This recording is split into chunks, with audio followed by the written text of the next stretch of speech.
നാട്ടിൽ ഇന്ന് പടക്കളായിരുന്നു. രാജ്യങ്ങൾ തമ്മിൽ നടന്ന കളിയിൽ പോലും ഇത്ര അധികം വെല്ലുവിളികൾ നേരിട്ടിട്ടുണ്ടാവില്ല. ക്രിസ്ത്യാനോ റൊണാൾഡോയുടെ പ്രമുഖ ഫാൻ ബോയായി ഷഹീൻ ബാബുന് മാരക പരിക്കുകൾ തന്നെയാണ് ആദ്യ പകുതിയിൽ നേരിട്ടത്. ഷഹീൻ ബാബുന് ഇങ്ങനെ വേട്ടയാടിയതിൽ കൃത്യമായ പ്രതിഷേധം അറിയിച്ചുകൊണ്ട് ഫാൻസ് അസോസിയേഷൻ നാളെ ഹർത്താൽ പ്രഖ്യാപിച്ചു. പല പ്രമുഖ താരങ്ങൾക്കെതിരെയും വെട്ടുമുറി നടന്നുകൊണ്ടിരിക്കുകയാണ്. തോൽവി മുന്നിൽ കണ്ടുകൊണ്ട് പലരും ഭീരുക്കളെ പോലെ വെട്ടിമുറിക്കുകയാണ്. ഇതിൽ ദേഷ്യപ്പെട്ടുകൊണ്ട് പ്രമുഖ ഇംഗ്ലീഷ് താരം തെഹ്സിൻ ശക്തമായി പ്രതികരിച്ചു.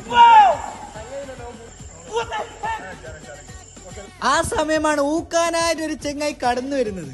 ഈ വരവ് കളി കാണാനുള്ള ആവേശമല്ല, ഊക്കാനും കുരു പൊട്ടിക്കാനുള്ള ആവേശമാണ്. സാധുവായ പിഞ്ചുടെ മാരക സേവ നടത്തി കളി മുന്നോട്ട് പോകുമ്പോഴാണ് ഈ ചെങ്ങായി വന്ന് വെറുതെ കുരുട്ടിക്കുന്നത്.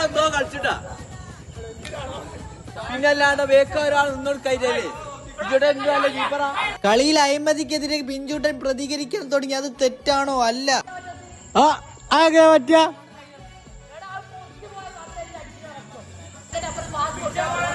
പിഞ്ചുട്ടാ അങ്ങനെ സംഭവിക്കാൻ പറ്റില്ല.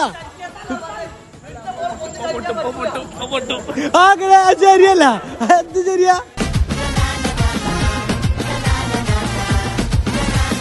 പക്ഷെ നമ്മള് ഷഹീൻ ബാബു ഇതിന്റെ പക്വതയോട് കൂടിയാണ് ഇതിനെ നേരിട്ടത്.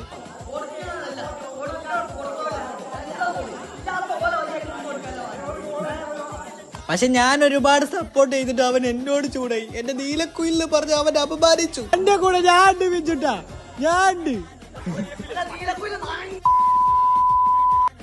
ഇതിലൊന്നും തളരാതെ പിഞ്ചുട്ടൻ ശക്തമായി തിരിച്ചു വന്നുകൊണ്ട് മാരക സേവനാണ് നടത്തിയത്. വലിയ പോരാട്ടങ്ങൾക്ക് ശേഷം നമ്മളെ കളി അവസാനിച്ചാലും നമ്മുടെ നാട്ടിൽ ഊക്ക് നിൽക്കൂലോ.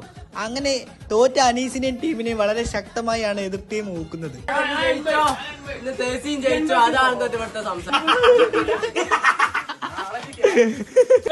തോൽവിയിൽ നിരാശപ്പെടുത്തവരെ കളിയാക്കരുതാണ് മെസ്സി പറഞ്ഞു അല്ലേ? അപ്പൊ ഇതൊക്കെയാണ് നമ്മുടെ നാട്ടിലെ കളിന്റെ വിശേഷം. പിന്നെ അടുത്ത വീഡിയോ ആയിട്ട് കാണാം. അതിരിക്കും ബൈ.